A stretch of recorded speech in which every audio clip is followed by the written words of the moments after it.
This is my partner, adventure cameraman Lee Green. Here he's learning about the ancient Japanese science of Aikido. I'm pitch hitting for Lee, as he gave me the story by overseas telephone, because at this moment he's on assignment in Quemoy. With him in Tokyo was his companion and friend, Herman Jessen. Here's Lee's story as he would tell it to you himself. My friend and partner, adventure cameraman Lee Green.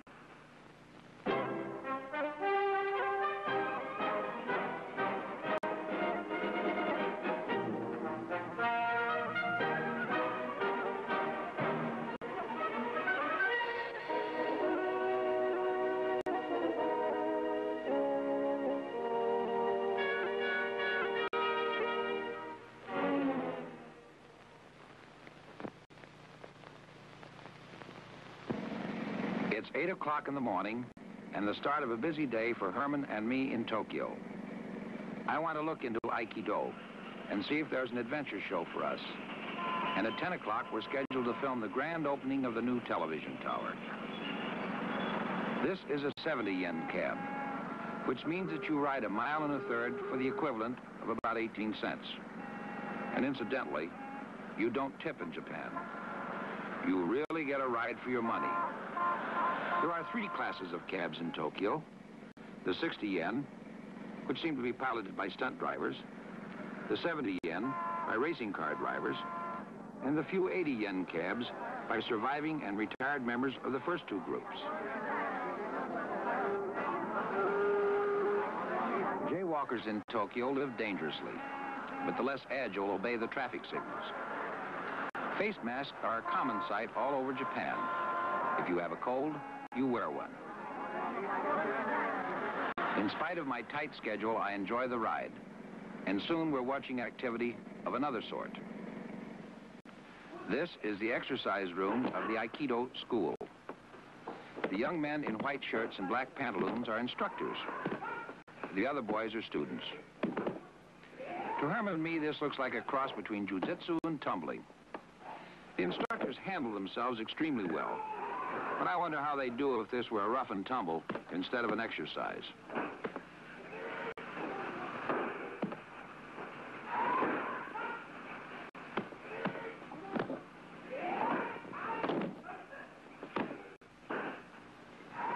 Now watch these two.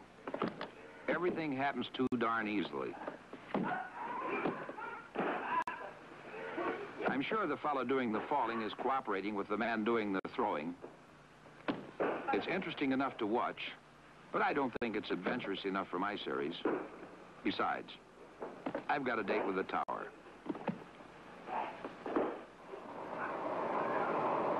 On the way, I steal one shot of the entrance to Meiji Park. And here's our 60 yen cab arriving at the new TV tower. The tower has a 5-story building at its base, an observation platform about 650 feet up, and the top of its antenna is 1,150 feet above the street, 50 feet higher than the Eiffel Tower in Paris.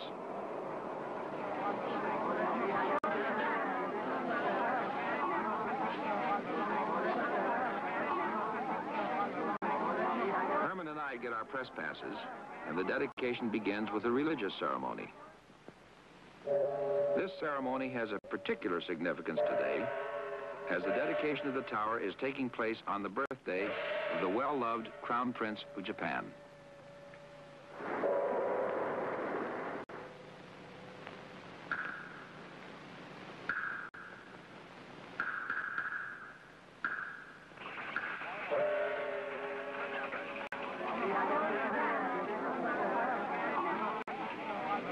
They seem to have learned their lesson from Hollywood, all right.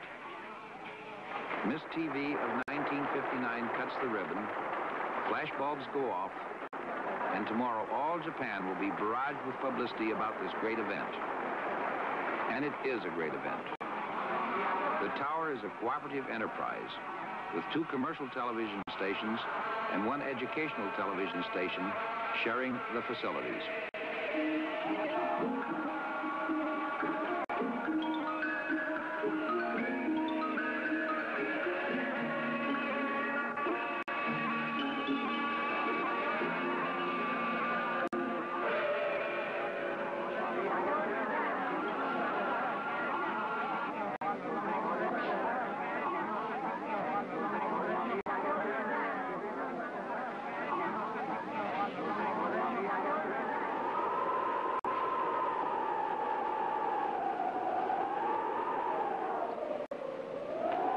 press passes give us permission to photograph Tokyo from the catwalk. And what a sight it is. From this tower, giant cameras will be able to bring all of Tokyo in close-up to television viewers within 100 miles. Baseball games at Tokyo Stadium, 8 miles away, can be photographed from here and brought into close-up range.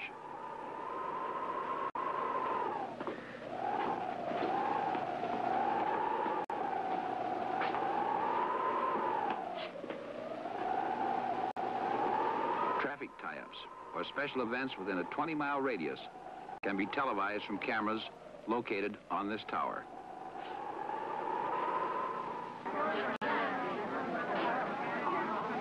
Back in the observation platform, our camera is hard at work. This is downtown Tokyo, looking toward the bay.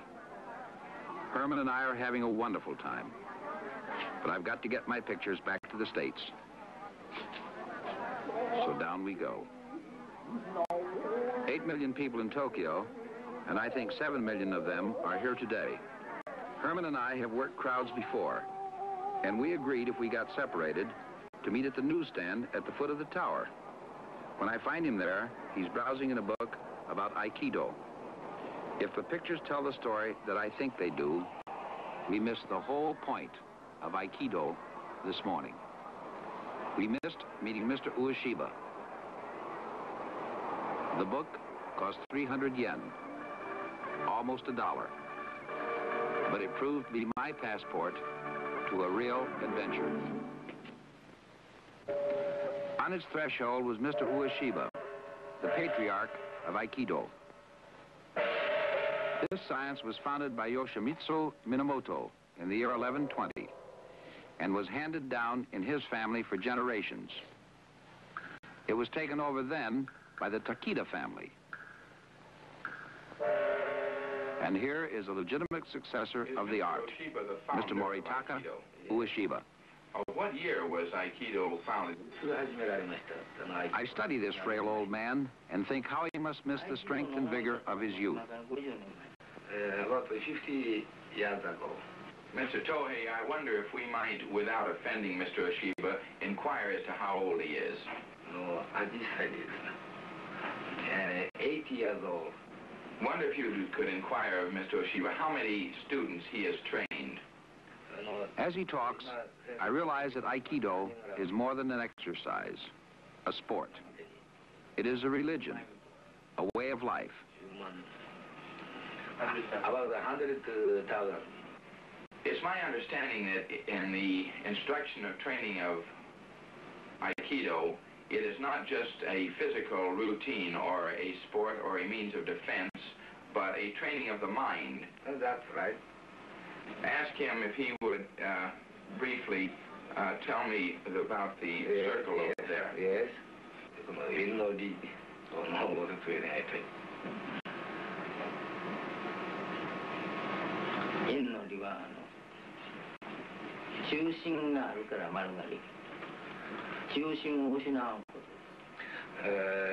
Teacher said every circle has a center. And if has not a center, cannot make circle. Immediately.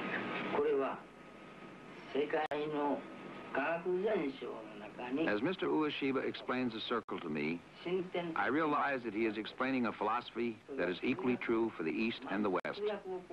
That truth and moral principle have neither beginning nor end, and always retain their position in the center of man's life.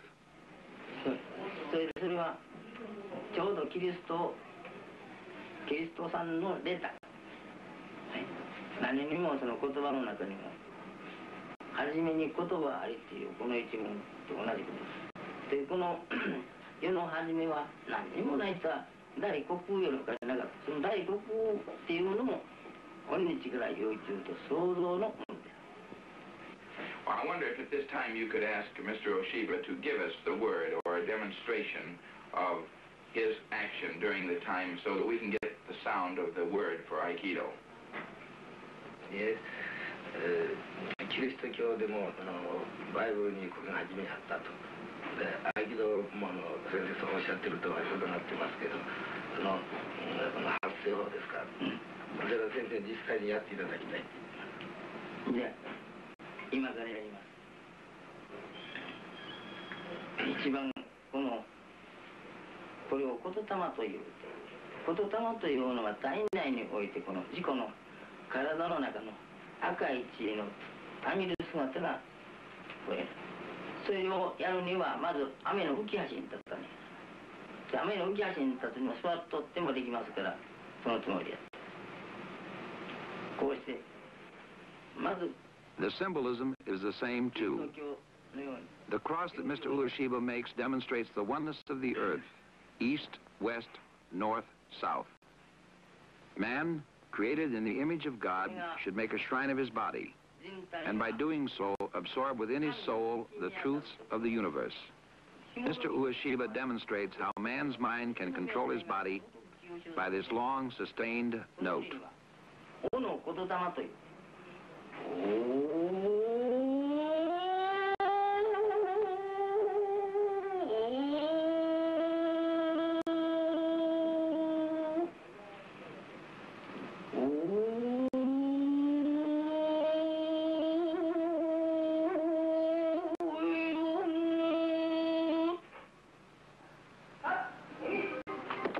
We go back to the exercise room, but this time we go back under the guidance of a great artist, a great teacher. We salute the participants in the exercises.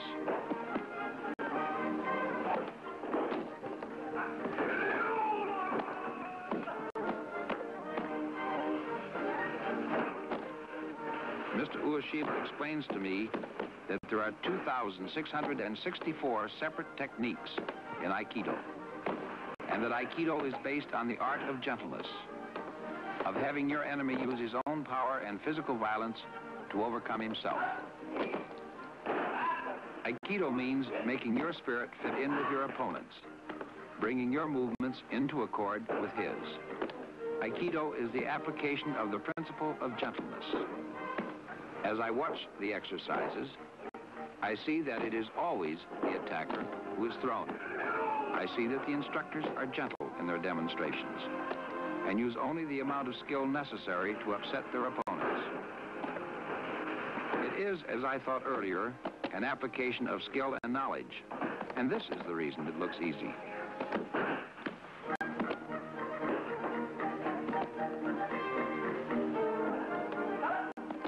Aikido is a sport of the mind as well as the body. And I'm going to see if Mr. Ueshiba will accept Herman and me as students.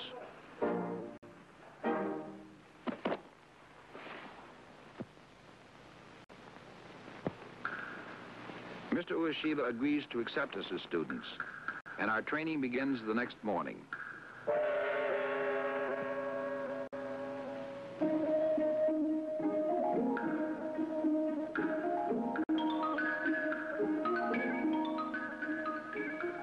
We salute our teachers, and as students have done for centuries, sit at his feet to learn.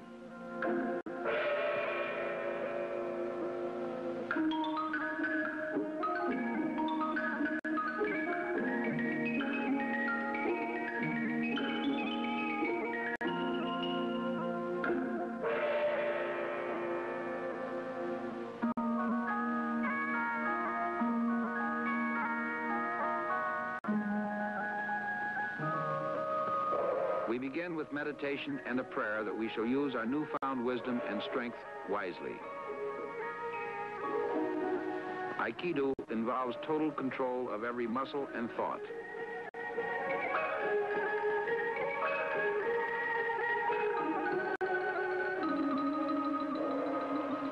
These exercises loosen our muscles and prepare us mentally for the lessons to come.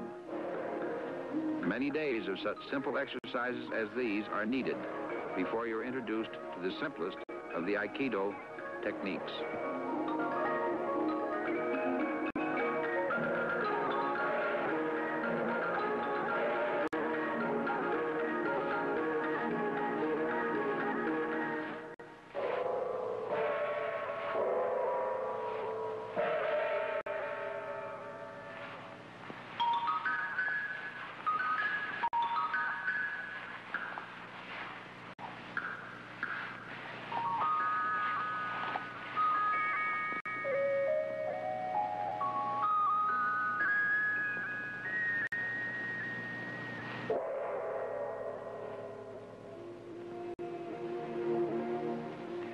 These exercises, with their undercurrent of religious significance, under the watchful eye of Mr. Ueshiba, make me realize that there is a relationship between the mind, the soul, and the body, and that the mysticism underlying Aikido does serve a useful purpose.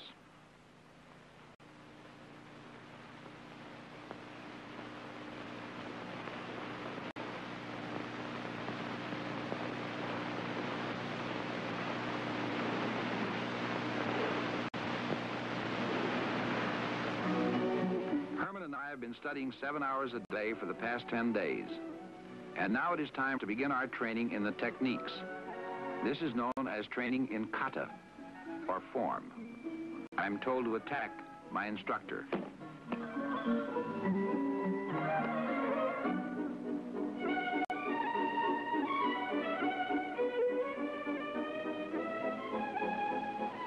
He uses an application of the forearm turn.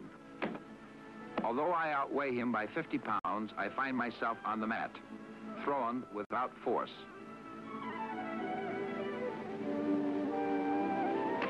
Now it's my turn, and I enjoy it.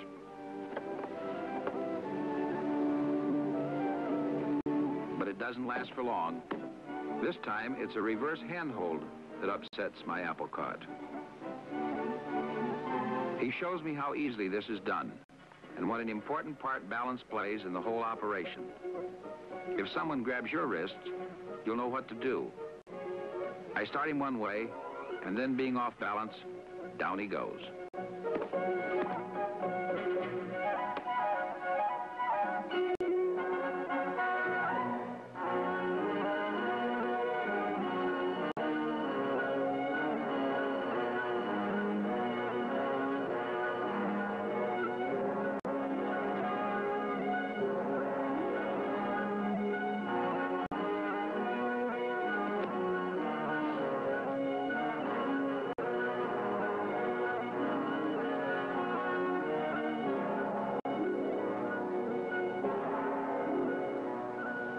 I suggest you don't practice any of this at home without an instructor.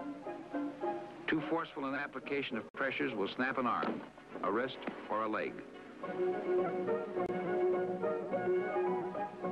He makes it look so easy, too.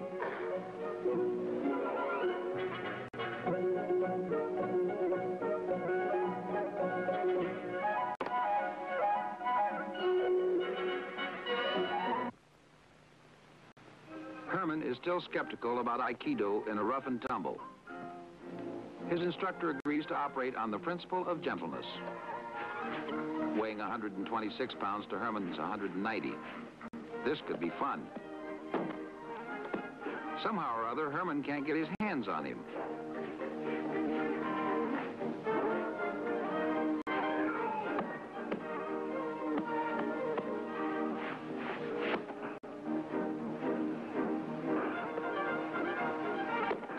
He goes.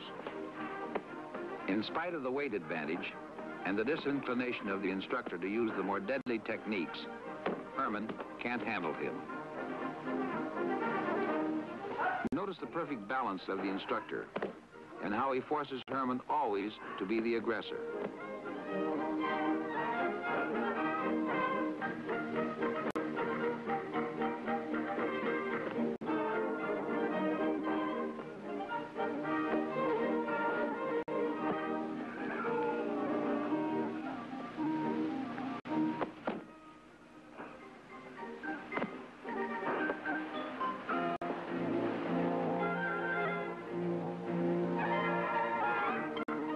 Now he decides the time has come to exercise control, and he does.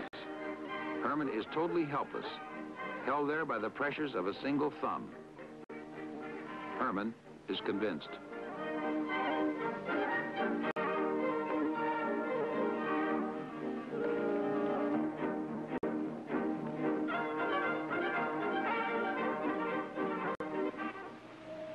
Mr. Ueshiba has graciously consented to show us some of the fine points of Aikido. He asks that this stick be used only for his protection and not to injure anyone. These are the more advanced exercises, and I doubt very much that I will ever learn them.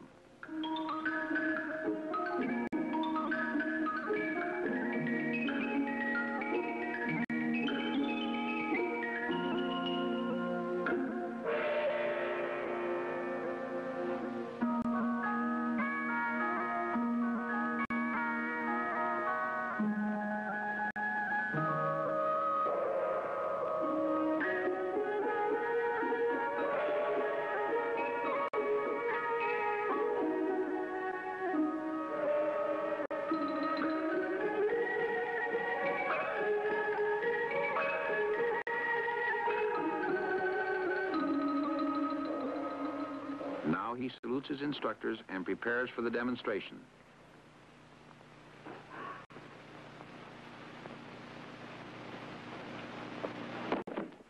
And what a demonstration it is. Now two.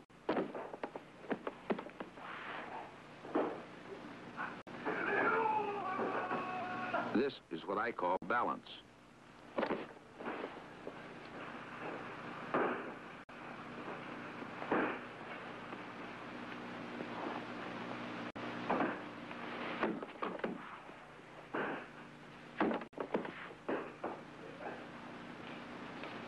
Now the stick.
This is our frail old man. His strength is truly as the strength of 10.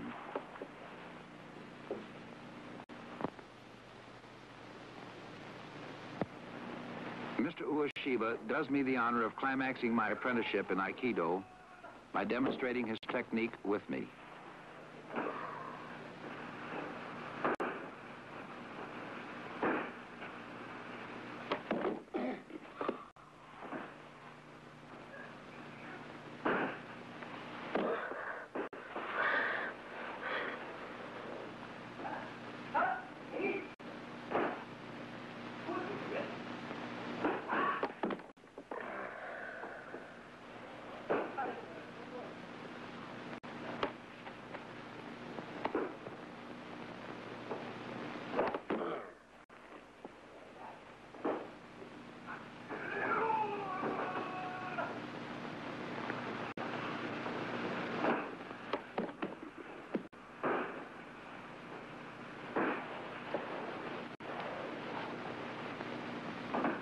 This is the master at work, and I wish Herman weren't enjoying it quite so much.